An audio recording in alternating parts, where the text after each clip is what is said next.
नाज़रीन, इस 12वें एपिसोड में खुशामदीद। मेरा नाम डॉक्टर समीर अख्तर है। मैं आज आपके साथ किसी मेडिकल टॉपिक पे बात नहीं करूँगा। मैं आपके इलाज के बारे में, एडमिशन के बारे में, हॉस्पिटल्स के बारे में, बिल्स के बारे में कुछ बात करना चाहूँगा और आखिर में आपसे एक दरख्वास्त भी करना चाहूँगा।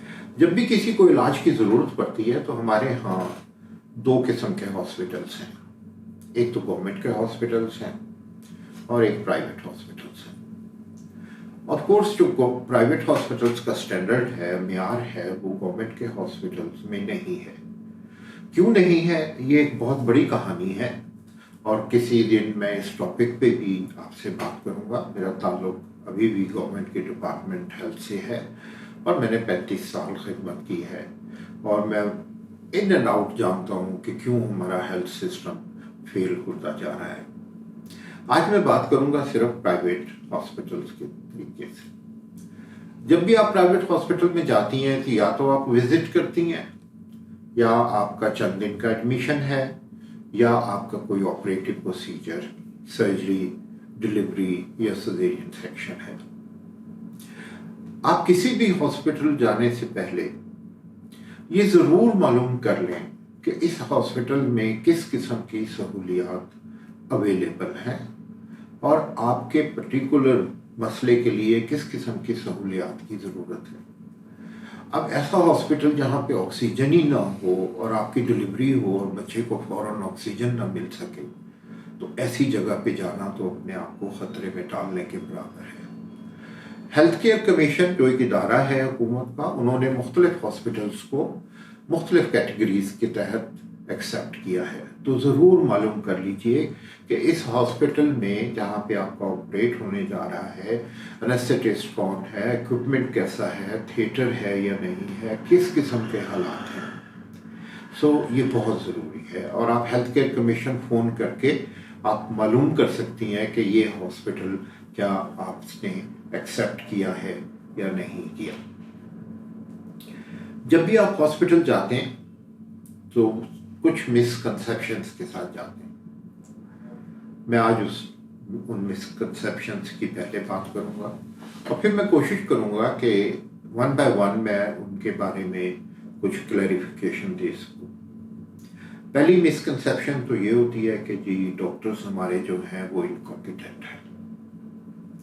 दूसरी ये होती है कि डॉक्टर लूटमार करते हैं, एक माफिया हैं, लालची हैं और पेशेंट के साइड की या ऑनेस्ट बात कभी नहीं करते। एक और बात जो बड़ी लोग सोचते हैं कि डॉक्टर्स को तो पैसे लेने ही नहीं चाहिए, उनका तो जिंदगी गुजारने के लिए कोई खर्चा ही नहीं है होना चाहिए। ये कैसे हो सकता है? सो इन चंद मिसकंसेप्शंस के साथ लोग आते हैं। मैं अब वन बाय वन आपसे बात करना चाहूँगा। पहली बात कि जी डॉक्टर्स इनकॉम्पिटेंट हैं। डॉक्टर्स की एजुकेशन आज भी हमारे यहाँ वही है जो दुनिया में सब डॉक्टर्स की है। ट्रेनिंग के पार्ट पे थोड़ा सा फर्क आ जाता है क्योंकि यहाँ के हॉस्पिटल, गवर्नमेंट हॉस्पिटल जहाँ ट्रेनिंग होती है वो इतने वेल इक्विप्ड नहीं हैं जितने के अब्रॉड हैं। यही डॉक्टर जिन्हें हम इनकॉम्पिटेंट समझते हैं, ये जब अमेरिका जाते हैं या इंग्लैंड जाते हैं तो वहाँ के बेस्ट डॉक्टर्स में इनका शुमार होता है। तो मेरे ख्याल में अगर कोई कमी रह जाती है किसी डॉक्टर की तरफ से तो वो सिर्फ और सिर्फ इस वजह से कि सहूलियात ऐसी नहीं हैं कि एक डॉक्टर अपने स्किल्स को इस्तेमाल कर सके। एक फौजी के पास जितनी अच्छी गन होगी उतना ही अच्छा वो लड़ेगा। डेफिनेटली हर शोबे में कुछ लोग बहुत ब्राइट होते हैं, कुछ कम होते हैं, लेकिन आप एक काम कर सकती हैं कि किसी भी डॉक्टर के पास जाने से पहले ये ज़रूर पता कर लें कि उनकी क्वालिफिकेशन क्या है। देखिए, अगर आप अपनी गाड़ी ठीक कराने के लिए भी जाएं तो पहले 10 दफ़ा इधर उधर से पता करते हैं कि किस मैकेनिक के पास जाएं और वो कितना कॉम्पिटेंट है। इसी तरह मेरी दरख्वास्त है कि डॉक्टर के पास जाने से पहले ज़रूर मालूम कर लें कि इस डॉक्टर की क्वालिफिकेशन क्या है। अगर सिंपल MBBS है तो वो अभी बिल्कुल न्यूली क्वालिफाइड है। डिप्लोमा किया है तो 2 साल की ट्रेनिंग है, ट्रेनिंग कंप्लीट की है तो 4 साल की है, और इम्तिहान पास कर लिया तो FCPS है।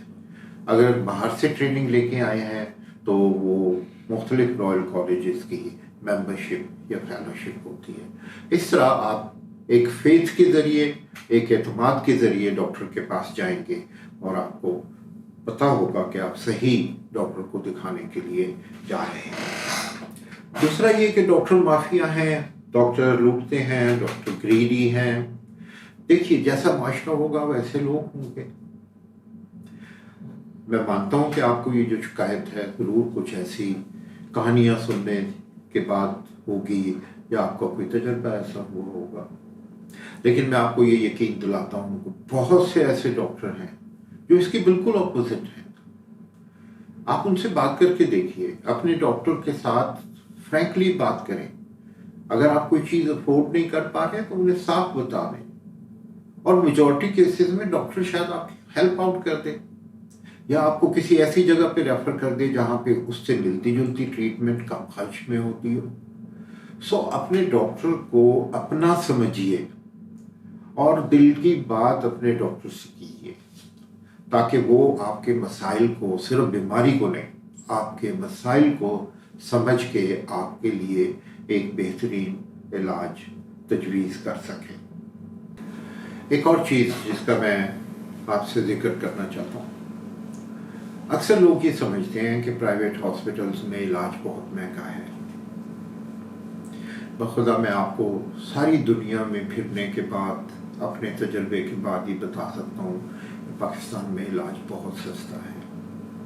हमारे प्राइवेट हॉस्पिटल्स का इलाज कंपेरेबल है, 100% नहीं तो 80% इंग्लैंड के इलाज के बराबर है। मैं अगर आपको बताऊं कि इंग्लैंड में एक ICU का बेड एक दिन कितना कॉस्ट करता है तो आप हैरान हो जाएंगे।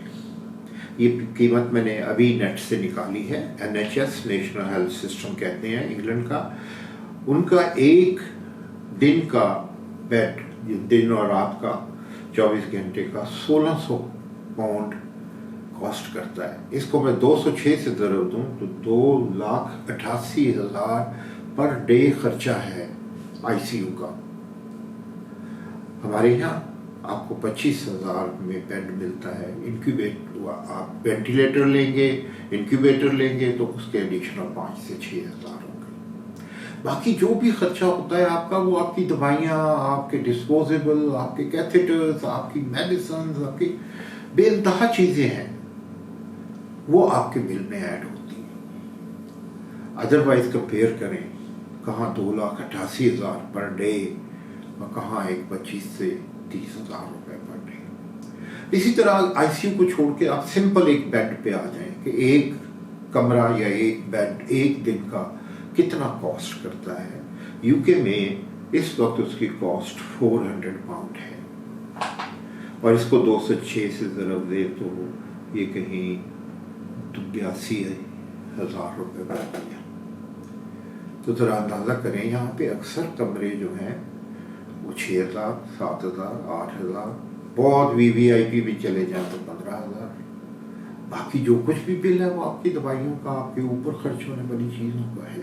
सो प्लीज़ इस चीज़ को समझ लें कि यहाँ के प्राइवेट हॉस्पिटल बहुत सस्ते लेवल पे आपको यहाँ पे केयर देते हैं, और यहाँ की ये केयर दुनिया में किसी जगह की केयर से मुकाबला कर सकती है। अब मैं एक दरख्वास्त आपसे करूँगा, जिसके लिए मैंने पहले कहा था।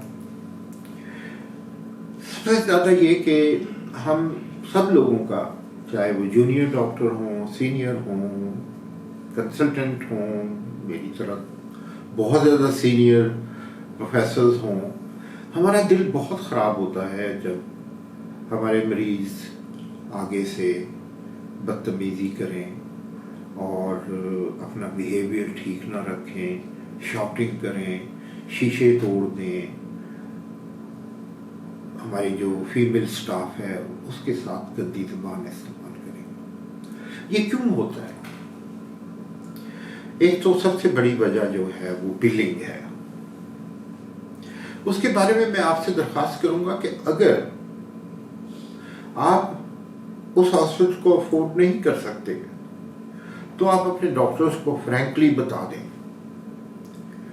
कि मैं इस जगह को अफोर्ड नहीं कर सकता, आप मेरी क्या हेल्प कर सकते हैं मुझे, और कहाँ पे मेरा इलाज कर सकते हैं।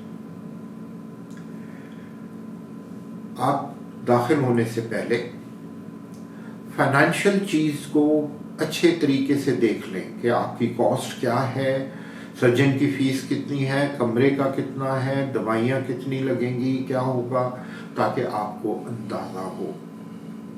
बाज़ औक़ात एग्जैक्ट फिगर देनी मुश्किल होती है। एक मरीज़ को आप समझते हैं कि 4 दिन रहना है और वो 10 दिन रह जाता है, तो जाहिर है कि बिल फिर वो आउट होगा।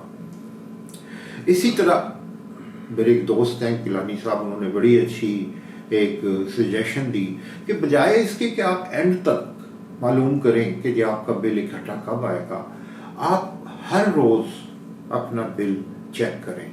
हर रोज़ शाम को कैशियर के पास आ जाएंगी, कल कितना था, आज क्या क्या चीज़ इस्तेमाल हुई है और कैसे हुई है। सो इस तरीके से हम बहुत सारी आपकी फ्रस्ट्रेशन, आपका गुस्सा और उन चीज़ों से बच सकते हैं। हम भी इंसान हैं, आपकी खिदमत करते हैं और हमेशा कोशिश होती है कि अच्छे तरीके से खिदमत हो। सो जब हमारे साथ बदअखलाक़ी से पेश आया जाए तो वाकई बहुत अफसोस होता है, और बाद औक़ात तो इतना अफसोस होता है कि दिल चाहता है कि मुख छोड़ के चले जाएं। सो प्लीज़ हम आपका ख्याल रखें, हम आपकी इज्जत करें, आपके साथ ऑनेस्ट रहें, आप भी रेसिप्रोकली हमारे साथ उसी तरह पेश आएं। अगर कोई कमी रह गई, अगर आपको कोई इन्फॉर्मेशन चाहिए, अगर आपको मज़ीद कोई क्लैरिटी चाहिए, ज़रूर आके अपने कंसल्टेंट से किसी स्टेज पे मिल लें। लेकिन हर डिस्चार्ज के वक्त जब घर जाने लगे, हर बिल पे झगड़ा और कंसेशन और ये चीज़ें जो हैं वो फिर एक बैड एटमॉस्फेयर क्रिएट करती हैं। सो मेरी आपसे यही दरख्वास्त है कि एडमिशन से पहले अपने डॉक्टर से फ्रीली बात करें और हर चीज़ को पहले से क्लियर कर लें और डेली चेक कर लें। आपका बहुत बहुत शुक्रिया। फिर अगले एपिसोड में मुलाकात होगी।